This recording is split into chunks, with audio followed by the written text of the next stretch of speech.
गोस्वामी जी महाराज गुरु कृष्ण वर्णन किए। श्री पृथ्वी माता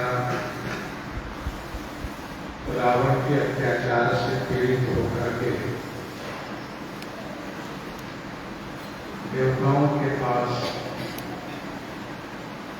धेनु रूप धारण करके पहुंची। देवता और मुनि गंधर्व ये सभी लोग पृथ्वी माता को साथ में लिए हुए ब्रह्मा जी के पास पहुंचे। श्री ब्रह्मा जी ने पृथ्वी से कहा कि हे धरणी, आप धैर्य धारण करिए और श्री हरि के चरण कमल को स्मरण कीजिए। वे प्रभु हैं, समर्थ हैं, अपने भक्तों की पीड़ा को जानते हैं, इसीलिए वे इस कठिन विपत्ति को अवश्य नष्ट करेंगे।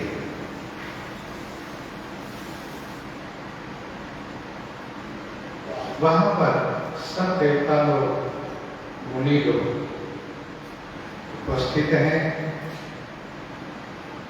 यही विचार किया जा रहा है कि प्रभु को हम कहाँ प्राप्त करें और कहाँ चल करके स्वीकार करें।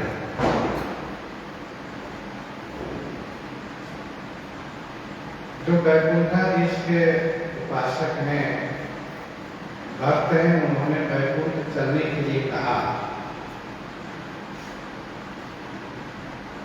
और जो क्षीर सागर में निवास करने वाले श्री लक्ष्मी नारायण भगवान उपासक हैं, उन्होंने क्षीर सागर चलने के लिए कहा।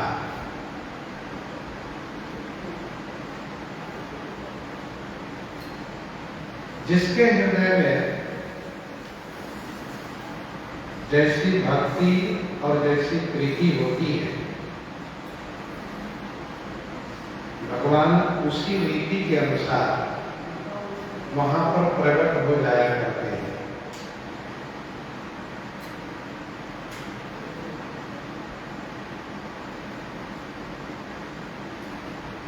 तेहि समाज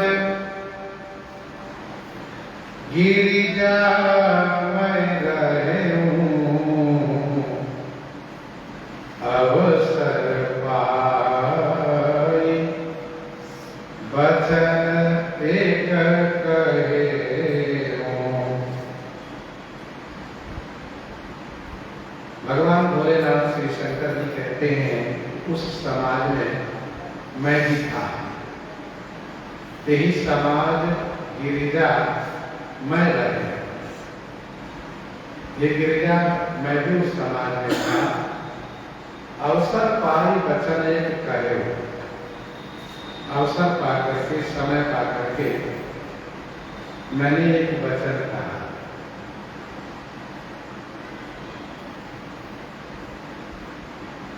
भगवान भोलेनाथ पहले नहीं बोले। जब सब देवता लोग अपना अपना विचार प्रस्तुत किए हैं, तब भगवान शिव ने अपना विचार देवताओं के समक्ष प्रकट किए। भगवान भोलेनाथ इस बात को जानते हैं कि इस बार का अवतरण कहां से होना है। वैकुंठ जाएंगे, क्षीर सागर जाएंगे, वहां से निराश होना पड़ेगा और फिर इसके बाद श्री राम जी का रहस्य प्रकट होगा। सो श्री राम जी नहीं चाहते। श्री राम जी चाहते हैं कि मेरा रहस्य गुप्त ही रहे। देवताओं को यह मालूम है कि जब जब हम लोगों पर समस्या आती है, संकट आता है, तो श्री विष्णु भगवान सहायता करते हैं।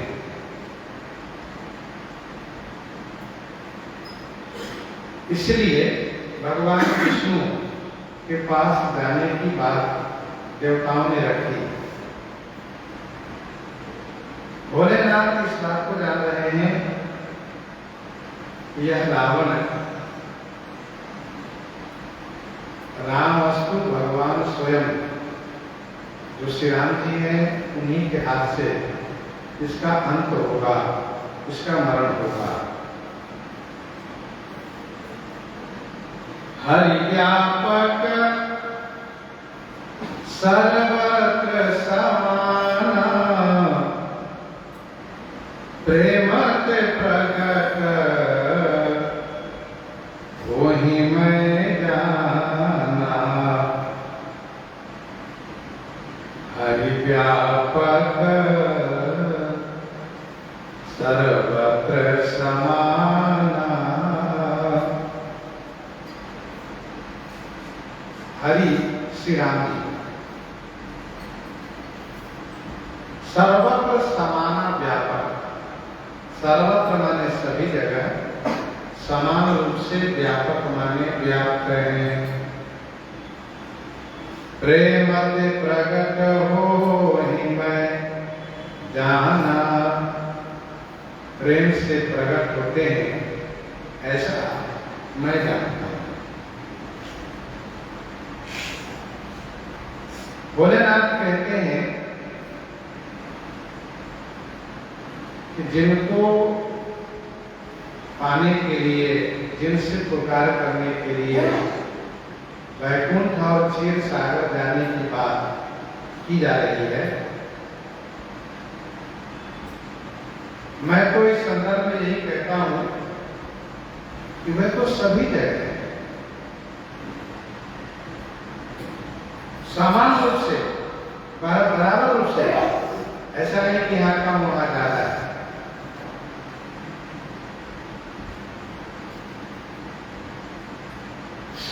लेकिन जिसकी निष्ठा जहां होती है वहीं पर जाने की बात करते हैं। भगवान शिव कहते हैं कि श्री हरि व्यापक है। भगवान शिव के विचार में श्री हरि की व्यापकता है, देवताओं के विचार में श्री हरि एक देशीय है। देवताओं ने कहा वैकुंठ और क्षीर सागर चलने के लिए, तो एक देशीय बात हुई, वैकुंठ में है अथवा क्षीर सागर में है। तो भोलेनाथ कहते हैं वे तो सर्वदेशी हैं, सभी जगह है।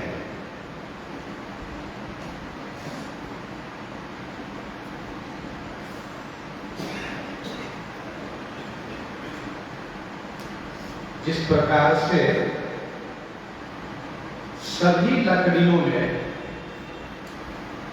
अग्नि व्यापक है, व्यापक लकड़ी के सभी छोर में, सभी अंग में अग्नि व्याप्त है। और बराबर रूप से, ऐसा नहीं कि लकड़ी में यहां नहीं यहां है, ऐसा नहीं है, सभी जगह अग्नि व्याप्त है। परंतु अग्नि प्रकट वहीं से होती है, कहां से? जहां पर कि लकड़ी को रगड़ किया जाता है, घिसा जाता है। जब लकड़ी को घिसन किया जाता है, रगड़ा जाता है, तो वहीं से अग्नि प्रकट होती है। तो सभी जगह विद्या, लेकिन जहां से हम संघर्षण किए रगड़े वही अग्नि प्रकट हुई। वैसे ही हरि सभी जगह समान रूप से व्याप्त है, लेकिन प्रकट वहीं से होते हैं जहां पर कि हमारी निष्ठा होती है, जहां पर कि हमारा विश्वास होता है और हम प्रेम करते।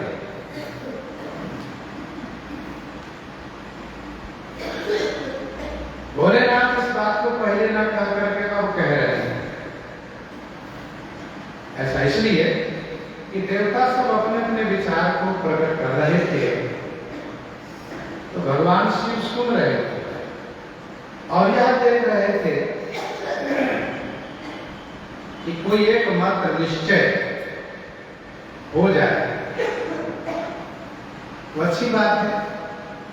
लेकिन कोई भी एक मत निश्चय नहीं हो रहा था। कोई भी एक मत निश्चय ना होते हुए देख करके भगवान शिव ने अपना मत रखा।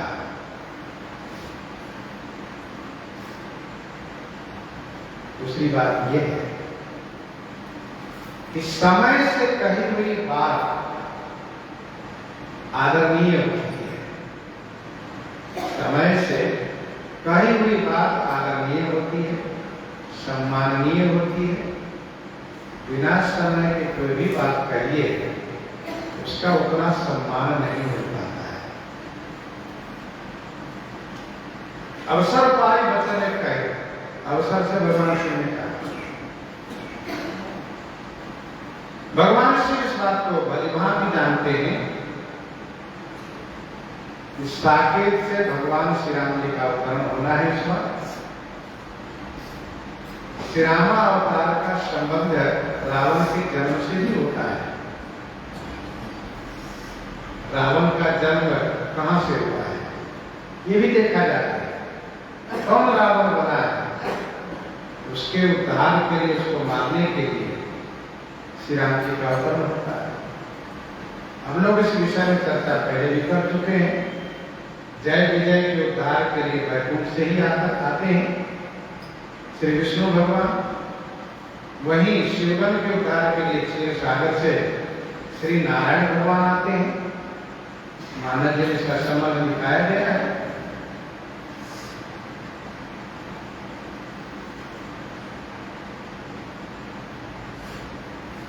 हरि व्यापक सर्वत्र समाना, प्रेम के प्रकट हो ही मैं जाए। भगवान शिव बहुत मजबूती के साथ बात कह रहे हैं कि मैं जानता हूं, अपने अनुभव की बात कह रहे हैं। और कोई व्यक्ति यदि कुछ कह रहा हो और उसमें वह अपना अनुभव ही जोड़ देता हो तो उस बात का महत्व बढ़ जाता है कि भाई उनका अनुभव है। भोलेनाथ भगवान शिव जी कहते हैं कि इसको मैं जानता हूं कि भगवान तो प्रेम से ही प्रकट होते हैं। राम ही केवल प्रेम सिया जानी ले जो जानने हारा। श्री राम जी को प्रेम उमा जोग जपदान तप नाना मख व्रत नेम राम कृपा नहीं करही कसी दसनी से केवल प्रेम। भोलेनाथ कहते हैं मैं जानता हूं, मेरे अनुभव का विषय है।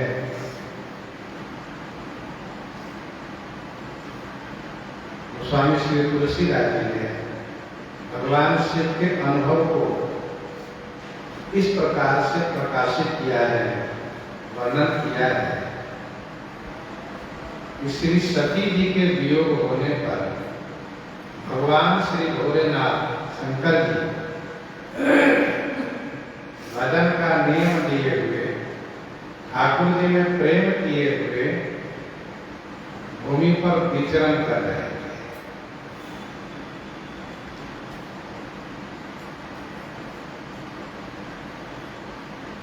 और उसी विचरण काल में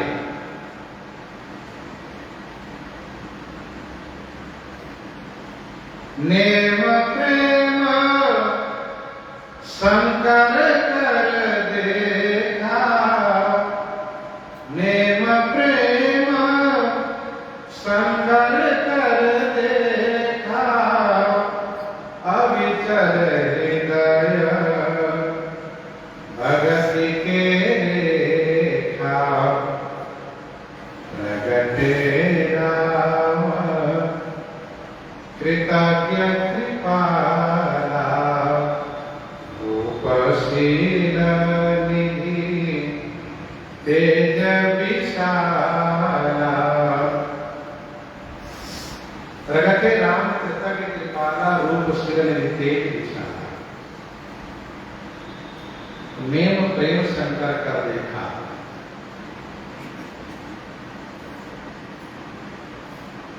मेम है जपई सदा रघुनायक नाम। जहां तक सुने राम गुण नेम है।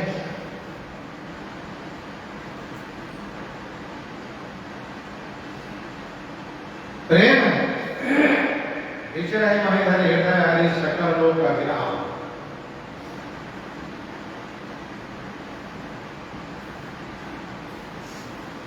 और कथम मूलोपदेश ज्ञान कथम राम गुरु अर्थात भगवान श्री राम जी के नाम को स्मरण करते हैं, श्री राम जी के चरित्र को गायन और श्रवण दोनों करते हैं।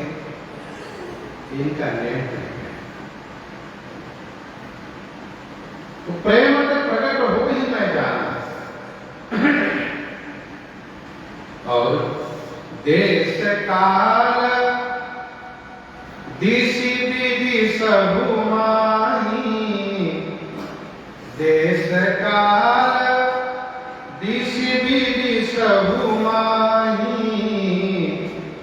कहु सो कहाँ जहाँ प्रभु नाही।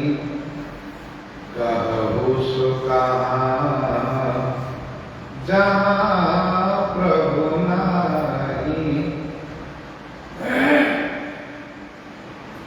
देश काल देश विदेश माही। कहूं सो कहाँ जहाँ प्रभु नाही। देश काल दिशि और विदिश। देश काल दिशा विदिशा। कहो मैंने बताइए।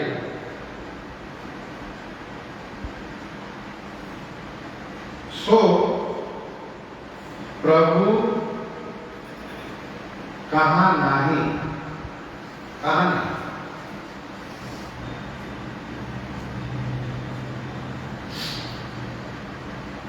वह देश वह काल वह दिशा वह विदिशा कहाँ है जहां प्रभु नहीं। कहो सो देश काल किसी विदिशा माही।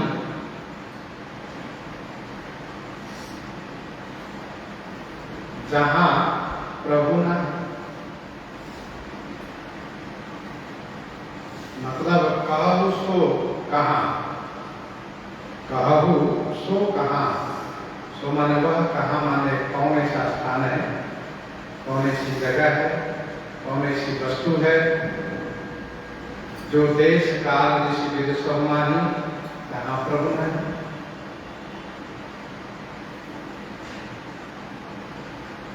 उनसे कोई देश नहीं बचा है, कोई काल नहीं बचा है, कोई दिशा विदिशा नहीं बचा है।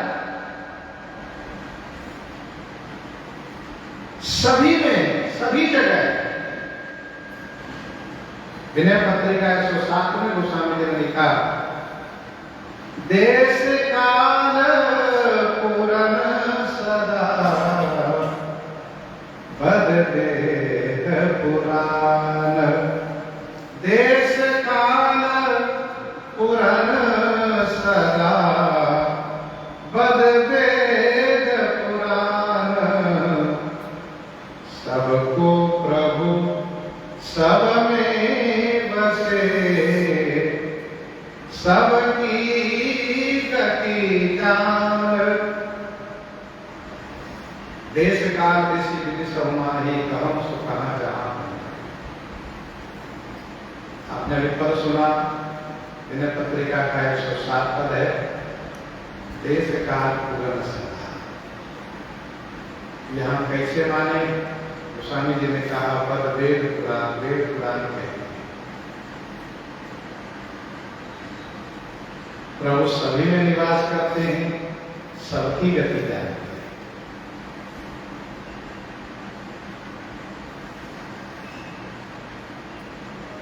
दिशा,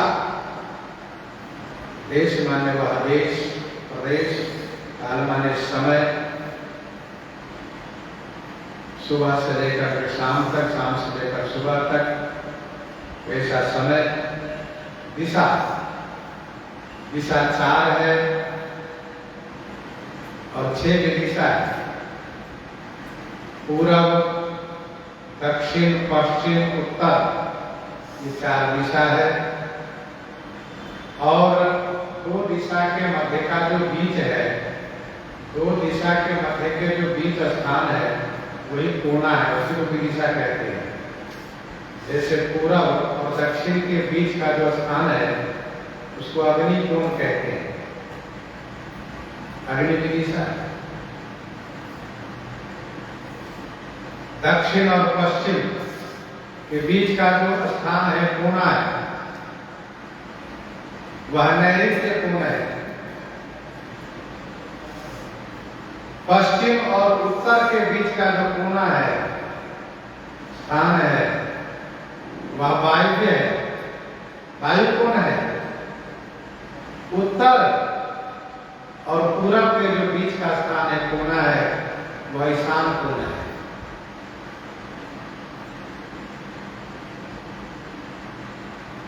चार दिशा, 4 की दिशा 2 और है, उसको भी जोड़ लीजिए, 6 की दिशा होगा।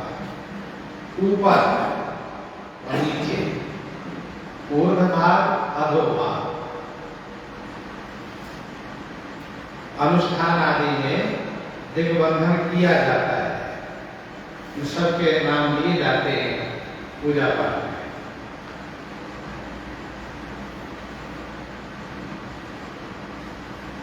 भोलेनाथ कहते हैं कहो, आप बताइए, आप ही लोग बताइए, देश काल ऋषि विधि सो माही सो कहा। सो माने वह, कहा माने कौन स्थान है, कौन जगह है जहां प्रभु नहीं, जहां प्रभु नहीं।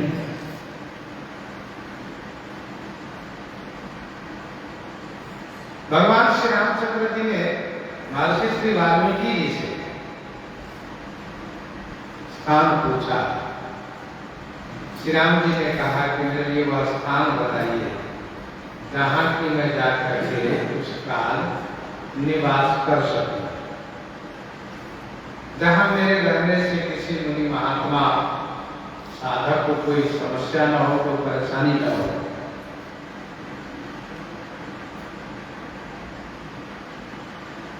मुनि श्री वाल्मीकि जी ने कहा,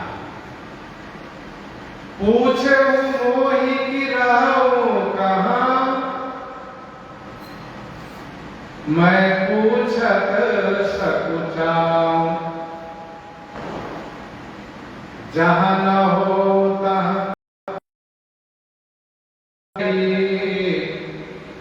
तुम ही दिखावहु ठाऊं। पूछो मोहि की रहूं कहाँ, मैं पूछत सकुचाऊं, जहाँ न हो तहाँ देव कहीं तुम्हें दिखाओ ठाऊं। पर्णशाला बना करके महर्षि श्री वाल्मीकि जी कहते हैं कि आपने तो पूछ लिया, क्योंकि आप मनुष्य का अभिनय कर रहे हैं, आपको संकोच नहीं लगा पूछने में, परंतु मुझे संकोच लग रहा है। मैं पूछ रहा हूं कि आप बताइए कौन ऐसी जगह है जहां आप नहीं। अर्थात भगवान सभी जगह है। हमारी निष्ठा होती है मंदिर में और विग्रह में, हम वही मस्तक दबाते हैं, वही प्रणाम करते हैं, वही भगवान की उपस्थिति मानते हैं। भगवान भोलेनाथ जैसे महापुरुष सब जगह ठाकुर जी दिखाई देते हैं। जगमय रहित विरागी प्रेमते प्रभु प्रगटई जिनी आगी प्रेमते प्रभु प्रगटई जिनी आगी जगमय सब रहित विरागी।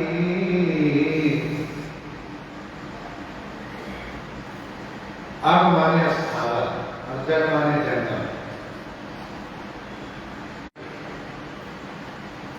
बोलना क्या है कि भगवान श्री राम जी अग जग मैं सभी मैं का तदात्म रूप है। अर्थात श्री राम मैं है सब जड़ चेतन।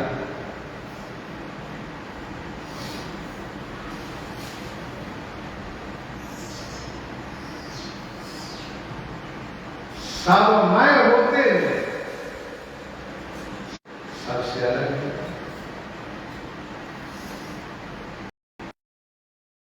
हम ऐसा माने कि जब श्री राम जी सब मैं है तो सबका तो नाश होता है, तो श्री राम जी का भी नाश होता होगा।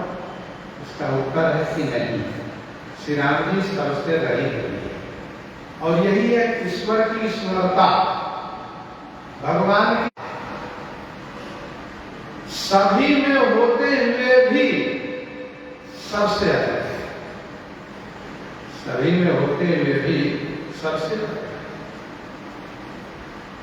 सब रहित और विरागी माने राग रहित है, कहीं मोह माने राग रहित।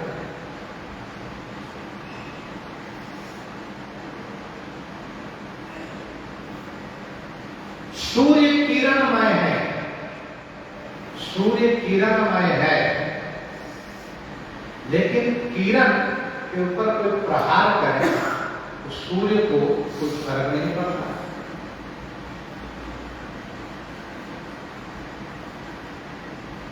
परमात्मा जड़ चेतनमय है, जड़ चेतन नष्ट हो जाता है लेकिन परमात्मा बने रहते हैं।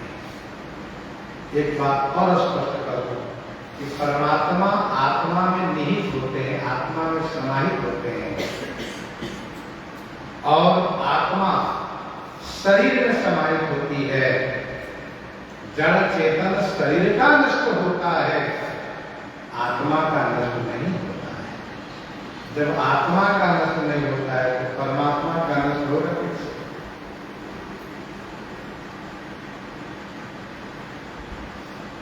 रवि आतप भिन्न अभिन्न जता, रवि आतप भिन्न अभिन्न जता, अग जग मय सब रहित विरागी प्रेमते प्रभु प्रगटै जिनि आगी। प्रेम करने से प्रभु प्रकट हो जाते हैं। कैसे? जैसे लकड़ी से अग्नि प्रकट हो जाती है। लकड़ी से अग्नि प्रकट कैसे होती है? तो दो लकड़ी को लेकर के रगड़ने से, दो लकड़ी को रगड़ने से अग्नि प्रकट होती है। वैसे ही प्रेम रूपी रगड़ होने से परमात्मा प्रकट हो जाते हैं। एक दारुगत देखिए को, एक दारुगत देखिए को, पावक समझुग ब्रह्म विवेको, पावक समझुग ब्रह्म विवेको।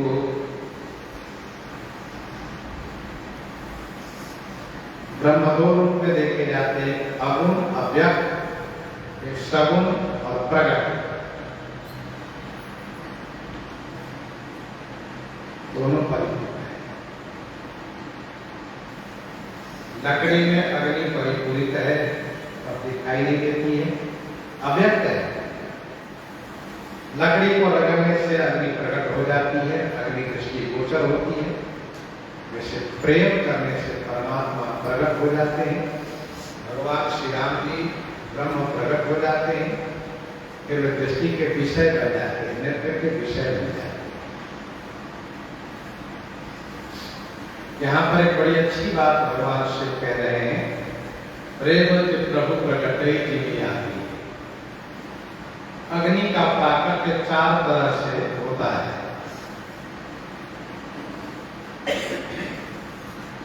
एक आवेश रूप में अग्नि का प्राकट्य होता है, दूसरा प्रवेश रूप में अग्नि का प्राकट्य होता है, तीसरा स्फूर्ति रूप में प्रकट होता है, प्राकट्य होता है, और चौथा आविर्भाव रूप में। आवेश, प्रवेश, स्फूर्ति और आविर्भाव।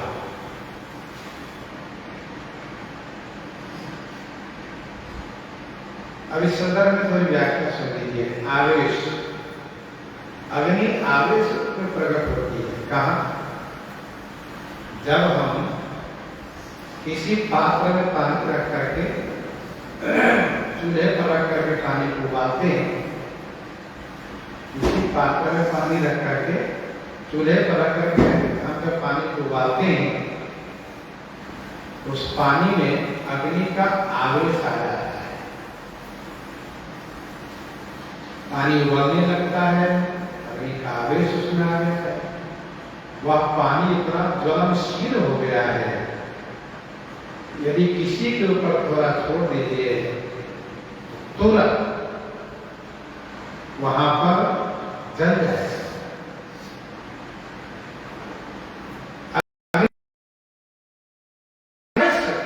उस पानी में आ गया है आवेश। उसी पानी को चूल्हे से उतार करके बाहर रख दीजिए, थोड़ी देर के बाद पानी ठंडा होगा। यह है अग्नि का आवश्यक रूप में अवतरित होते हैं, उनका आवेशावतरण। जैसे श्री परशुराम जी महाराज भगवान का आवेशावतार है।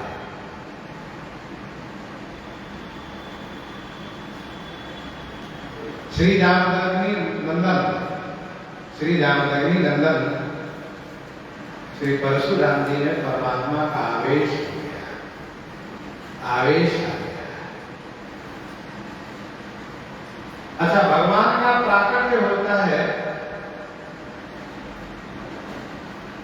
आसुरी शक्ति को समाप्त करने के लिए, धर्म की अभिवृद्धि करने के लिए, धर्म की स्थापना करने के लिए। उस समय में क्षत्रिय रूप में आसुरी शक्ति बढ़ गई थी, उसको श्री परशुराम जी ने दमन किया, संहार किया, और जब अवतार का कार्य पूरा हो गया, अभी आपने सुना कि पानी को आप चूल्हे से उतार के बाहर रख दीजिए तो पानी ठंडा हो जाता है, शीतल हो जाता है। वैसे ही जब अवतार का कार्य पूरा हुआ, वेद चाप आपो ही चली गयो, वेद चाप आपो ही चले गयो, परशुराम मन विस्मय भयो।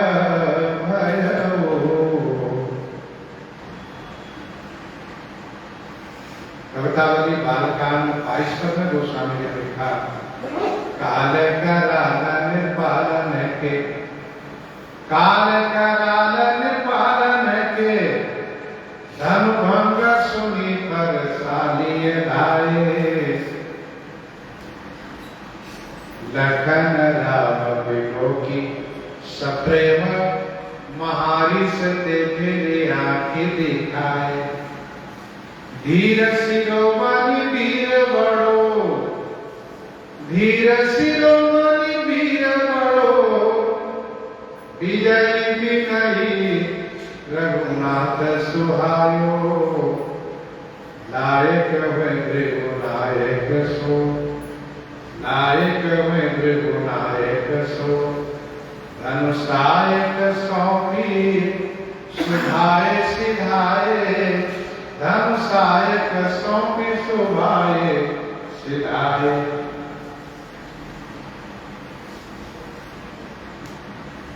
श्री परशुराम जी भगवान का आवेशा होता है, जैसे पानी में अग्नि का आवेशा प्राकट्य होता है। दूसरा प्रवेश प्रवेशा होता है। अग्नि का प्रवेश रूप में प्राकट्य होता है। कैसे? तो प्रायः यह लोहार के यहां देखा जाता है। लोहार लोग जब लोहे को अग्नि में रख करके तपाते हैं, उनके पास ऐसी व्यवस्था होती है, लकड़ी हो चाहे कोयला हो रख करके उसमें लोहे को रख देते हैं और फिर हवा देने का एक यंत्र होता है, उसको घुमाते हैं। उस लोहे में अग्नि का प्रवेश हो जाता है। एकदम से लोहा लाल हो जाता है।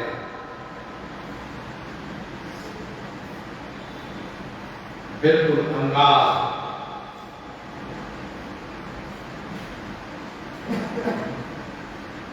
लेकिन उसी लोहे को फिर अग्नि से बाहर रख दीजिए और कुछ देर तक बाहर रहने दीजिए, लोहा फिर अपने रूप में आ जाता है, अपने रूप में दिखने लगता है। वैसे ही भगवान का प्रवेशा अवतार होता है। कब? जब श्री द्रौपदी जी जैसी भक्ता पर संकट आता है तो भगवान प्रवेशावतार धारण करते हैं।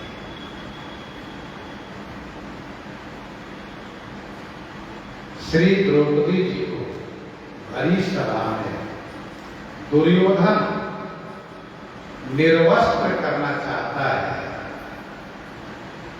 और यह आदेश दुशासन को दे रखा है।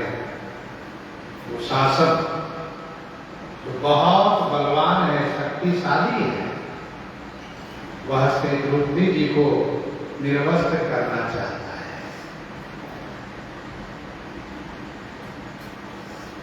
ठाकुर जी श्री द्रौपदी जी की रक्षा करने में तत्पर हैं, परंतु श्री द्रौपदी जी को आशा लगी है अपने 5 पतियों की, गुरुजनों की, ये लोग हमारी रक्षा करेंगे और फिर बड़ी सभा में अपनी कुल वधू को निर्वस्त्र कैसे होने देंगे महाराज यहाँ के? ये भी आशा। महाराज तो नेत्रहीन है, उनको तो कोई फर्क पड़ेगा नहीं, लेकिन हमारे पति और धर्माचार्य हो,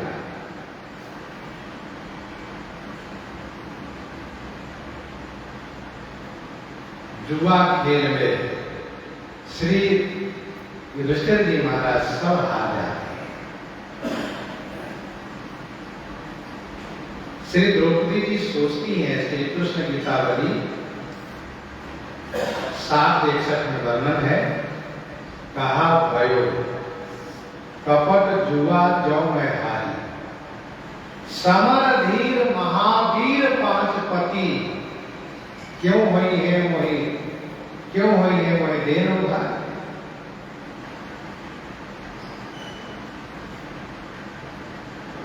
लेकिन दुशासन साड़ी पकड़ लिया है। श्री द्रौपदी जी ने सबकी ओर देखा तो कोई इसका विरोध करने के लिए तैयार नहीं है, और जिसने विरोध भी किया है उसको काट करके बैठा दिया गया है। पति तो 5 पति हैं, लेकिन कोई भी कुछ बोल नहीं रहे। धर्मज्ञ आचार्य महापुरुष को कुछ बोल नहीं रहे।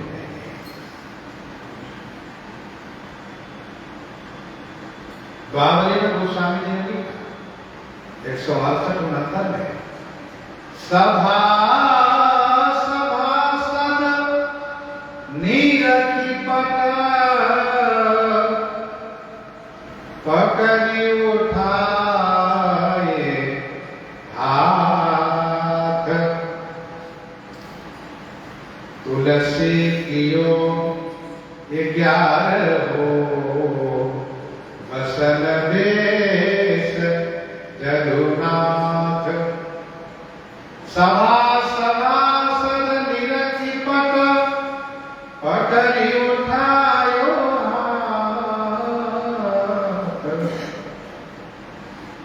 द्रौपदी जी ने सभा सभासन की ओर देखा, फिर इसके बाद हाथ उठा करके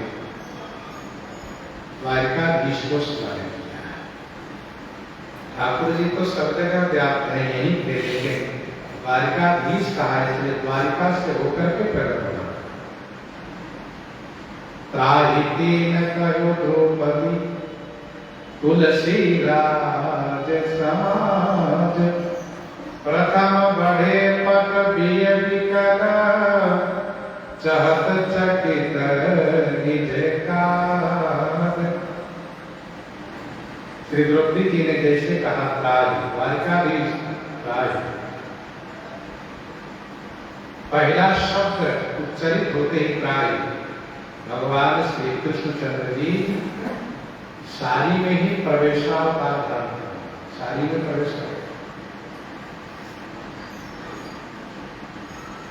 दूसरे शब्द त्राहि में तो व्याकुल हो गए, और तीसरे में तो भगवान श्री कृष्णचंद्र जी सोचने लगे अभी मैं सबको मार डालूं। प्रथम बढ़े पट बिय विकर, चहत चकित निज कार। तो ये है भगवान श्री कृष्णचंद्र जी का प्रवेशावतार, भगवान का प्रवेशावतार।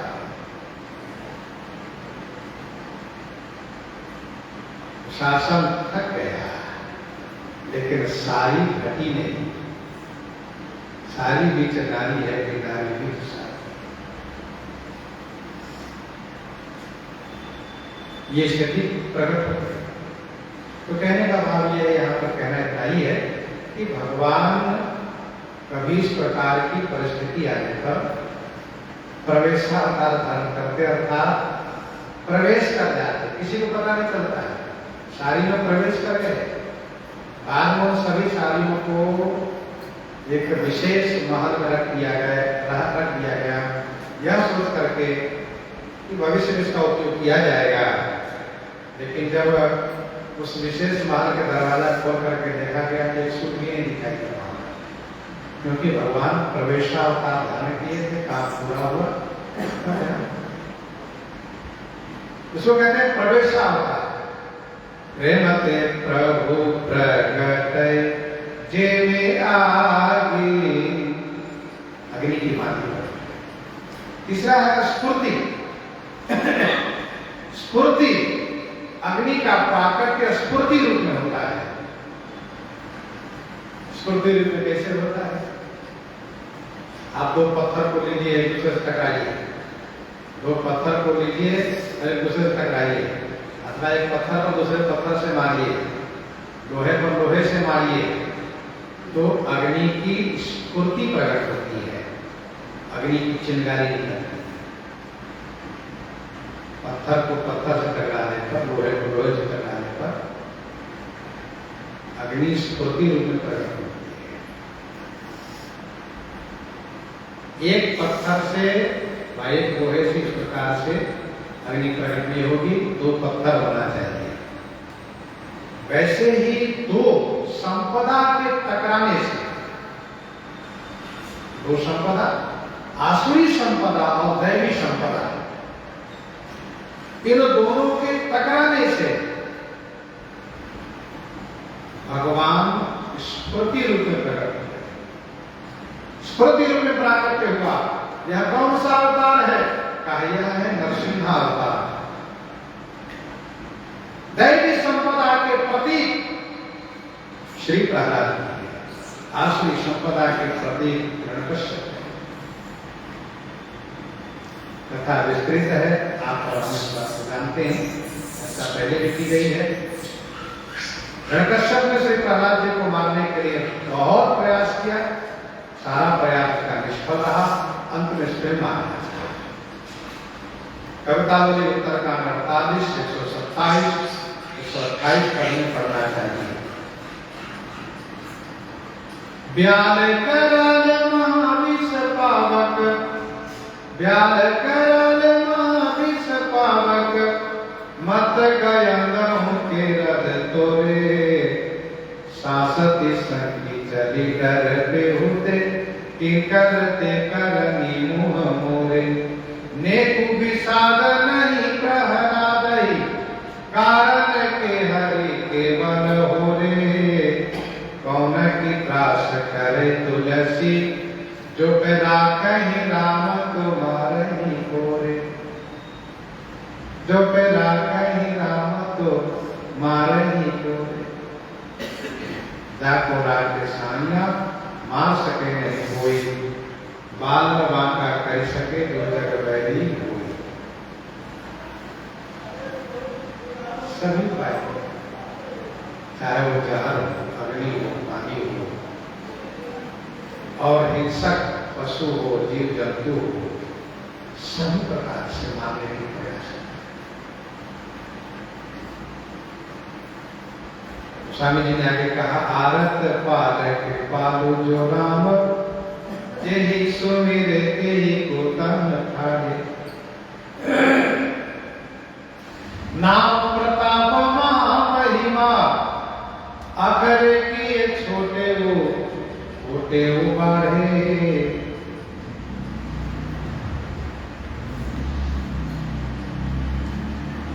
सेवक एक अनेक, भय तुलसी के होता पन डाढ़े,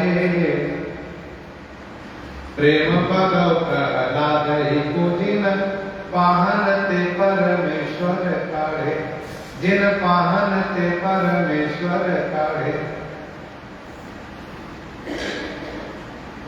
दुखी जनों को पालन करने वाले भगवान, तो कोई भी स्मरण करता है, भगवान वहां प्रकट हो जाते हैं, खड़े रहते हैं। नाम महाराज की बड़ी महिमा है। अकरे की छोटे हो बात, छोटे को अच्छा बनाना, छोटे को बड़ा बना देते हैं नाम महाराज।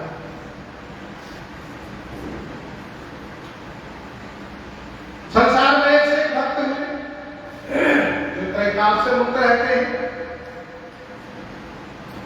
लेकिन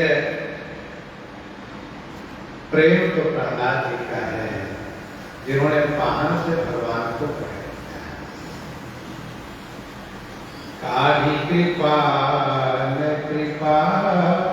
न कहूं, काढ़ी कृपा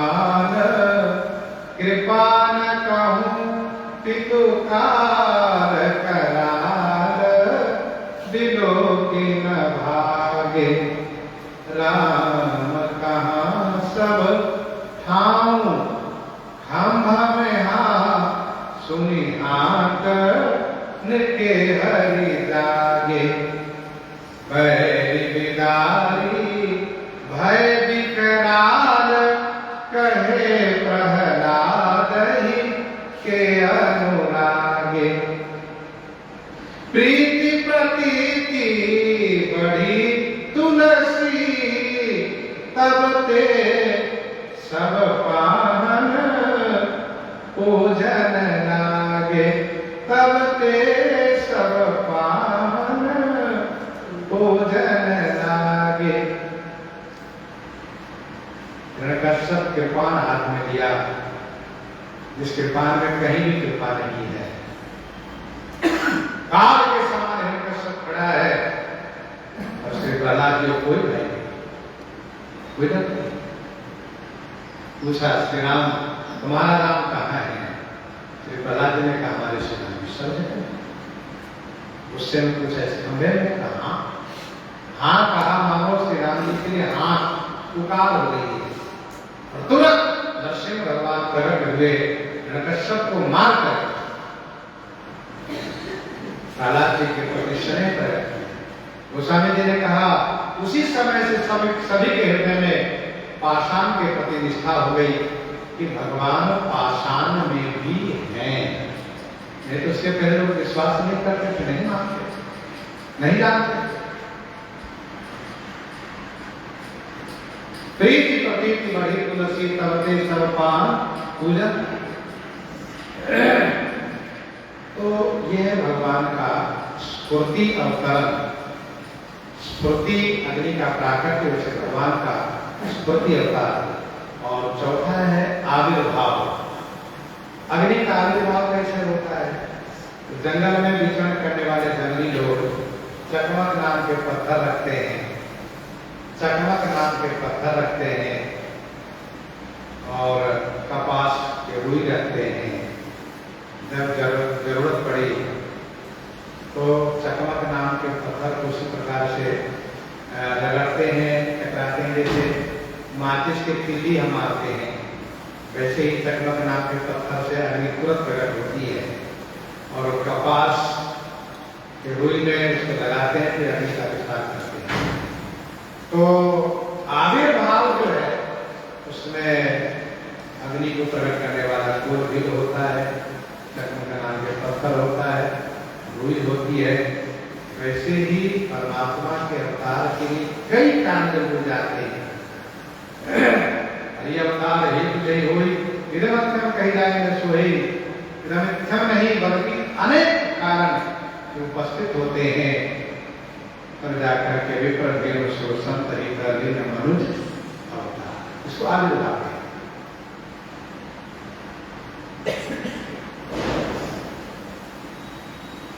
भगवान भोलेनाथ ने कहा प्रेम के प्रभु प्रकट आगी मोर वचन सबके मन माना, साधु साधु करि ब्रह्म बखाना। मोर वचन सबके मन माना, साधु साधु करि ब्रह्म बखाना। भोलेनाथ श्री शंकर जी कहते हैं मेरा वचन सभी के मन को मान गया। ब्रह्मा जी ने साधु साधु करके बखान किए, प्रशंसा किए, साधुवाद दिए, साधु साधु। और श्री ब्रह्मा जी को तुरंत भगवान श्री राम जी के प्रति प्रेम प्रकट हुआ, प्रेम उमड़ा। करवत्थ होकर के पुलकित शरीर से, सदर नयन से स्तुति करने लगे। आगे आगे ब्रह्मा जी साक्षात देवता सब स्तुति किए हैं और स्तुति सुनकर के श्री राम जी तुरंत इनको अभय किए हैं। जय जय को सिद्ध सुरेशात्मनिदारी धरि हो नरविषा। प्रसंग को हम आपके पर व्याख्यान करते हैं। इस निवेदन और सूचना के साथ आज दीपावली का दिन है, जो संपूर्ण देश में यह उत्सव, यह त्योहार बड़े हर्षोल्लास के साथ मनाया जाता है। और श्री धाम अयोध्या जी में तो कहना ही क्या है, लगातार 3 दिन तक यह दीप उत्सव का कार्यक्रम चला है। 21, 22, 23 जो मुख्य रूप से कल के दिन में यह उत्सव विशेष रूप से सबके दृष्टिगोचर हो रहे थे। से सनातन धर्म के संरक्षक जब राष्ट्राध्यक्ष होते हैं तो फिर वह धर्म विशेष रूप से संबंधित होता है। भगवान की अतिशय कृपा है, बड़ी श्रद्धा है। अब इस विषय में बहुत कहने की आवश्यकता नहीं है। हम आप सब तो जब से श्री योगी आदित्यनाथ जी महाराज मुख्यमंत्री हुए हैं तब से यह दीपोत्सव कार्यक्रम प्रारंभ हुआ है और ये उनके दूसरे कार्यकाल का प्रथम दीपोत्सव था जो कल हम लोग अवलोकन कर रहे थे। बहुत पहले से होना चाहिए था और यह उत्सव जुड़ा हुआ है अयोध्या से जुड़ा हुआ है और इसीलिए दीपोत्सव का कार्यक्रम मनाया जा रहा है। भगवान श्री रामचंद्र जी जब आसुरी शक्ति को मार करके रावण को मार करके असुरों को संहार करके श्री धाम दूसरे दिन अन्नकूट उत्सव मनाया गया। तो यह दीपावली का दीपोत्सव भगवान श्री राम जी से श्री अयोध्या जी से जुड़ा हुआ है। जन जन में श्री राम राज्य सुख की स्थापना के लिए, जन जन में सभी को आनंद सुख प्राप्त होने के लिए यह दीपोत्सव कार्तिक कृष्ण पक्ष की अमावस रात्रि को कालरात्रि कहा गया है। कालरात्रि कालरात्रि भयावह होती है। कालरात्रि उसी जिस रात में किसी की मृत्यु होती है तो कहते कालरात्रि न हो, इसीलिए दीपोत्सव मनाया जाता है, दीपावली मनाई जाती है। अर्थात प्रकाश कर दो, इतना प्रकाश कर दो कि कहीं भी अंधेरा रहे ही नहीं।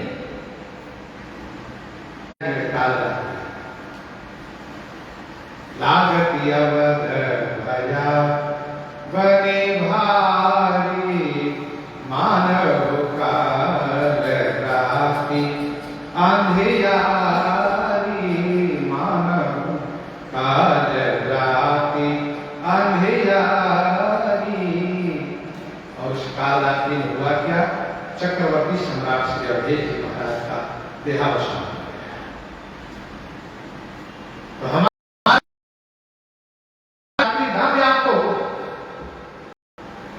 इसलिए इस काल रात्रि को भगाने के लिए हम लोग दीपावली मनाते हैं। दीपावली में दीप समूह जलाते हैं। तो जैसा कि हम सब इस बात से परिभाषित परिचित है कि दीपावली पर्व पर विशेष रूप से साफ सफाई, इसका मतलब ये है कहीं कोई अंधेरा नहीं है। तो यह दीपावली का उत्सव श्री राम जी से अयोध्या जी से जुड़ा हुआ है। हम लोग का सौभाग्य है और इस प्रकार से दीपावली के उत्सव का आनंद ले रहे हैं। तो अब रही बात अन्नकूट की। अन्नकूट दूसरे दिन मनाई जाती थी। अन्नकूट उत्सव दूसरे दिन मनाया जाता था। अन्नकूट जैसा कि आपने सुना श्री राम जी के, लेकिन इस वर्ष दिन आगे बढ़ा दिया है। ऐसा इसलिए क्योंकि कल के लिए ग्रहण लग रहा है और ग्रहण शुभ नहीं होता है। ग्रहण का मतलब कष्ट, दुख होना। किसी के जीवन में कष्ट आता है तो कहते इसके जीवन में ग्रहण लग गया है। तो ग्रहण है, कल ग्रहण किनके ऊपर है? सूर्य। भगवान सूर्य और चंद्रमा हम लोगों के लिए जीवन आधार है और उन्हीं के ऊपर कल संकट है। कल सूर्य के ऊपर और आने वाले पूर्णिमा को चंद्रमा पर संकट है। और इस संदर्भ में जो ज्योतिष शास्त्र के विद्वान लोग हैं उन लोग का अपना अपना अलग अलग विचार है।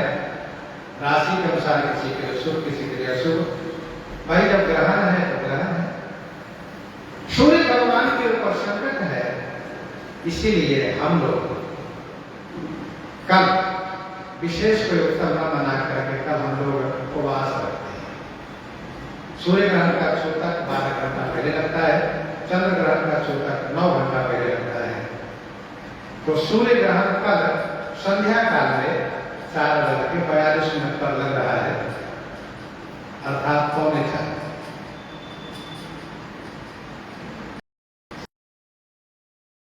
पौने 4 कल प्रातः काल 4:42 को लग जाएगा। 4:42 के पूर्व यानी 4:45 के पूर्व ही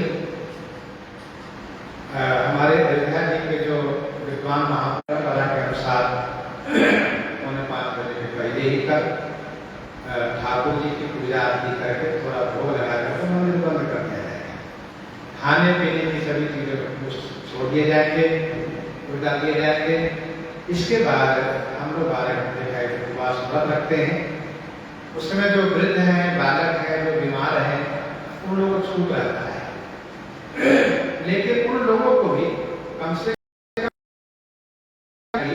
संध्या काल में 4:42 से लेकर के 6:30 बजे तक ग्रहण का काल बताया गया है।